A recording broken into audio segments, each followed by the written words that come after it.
Hold on. Starting position. The hip and knee are in extension and ankle is in neutral position. Phase 1. Crouching. The hip moves into flexion eccentrically by the gluteus maximus and the hamstring group, which includes the semimembranosus, semitendinosus, and biceps femoris. The knee flexes eccentrically using the quadriceps group. The ankle is dorsiflexed eccentrically by the gastrocnemius and soleus, and is also everted concentrically using the peroneus longus and brevis. Phase 2. Takeoff. The left hip goes into extension by use of the hamstrings concentrically, which includes the semimembranosus, semitendinosus, and biceps femoris. The left knee moves to extension by concentric contraction of the quadricep group. The ankle goes into plantar flexion using the gastrocnemius and soleus contracting concentrically. Phase 3. Mid-air. In this phase, the right hip has some slight abduction using the gluteus medius, gluteus minimus, tensor fascia lata, and sartorius concentrically. The hip also flexes using the iliopsoas and rectus femoris concentrically.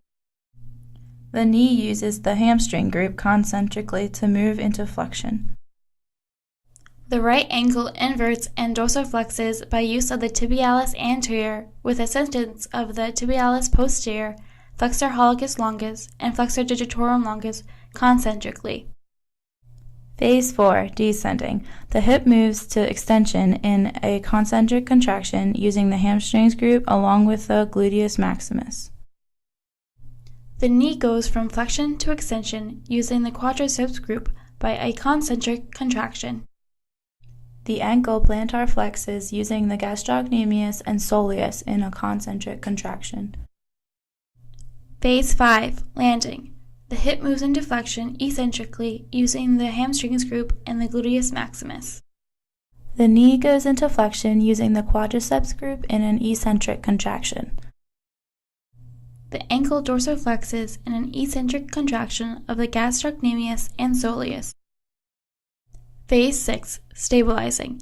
The hip moves into extension in a concentric contraction of the hamstrings group and the gluteus maximus.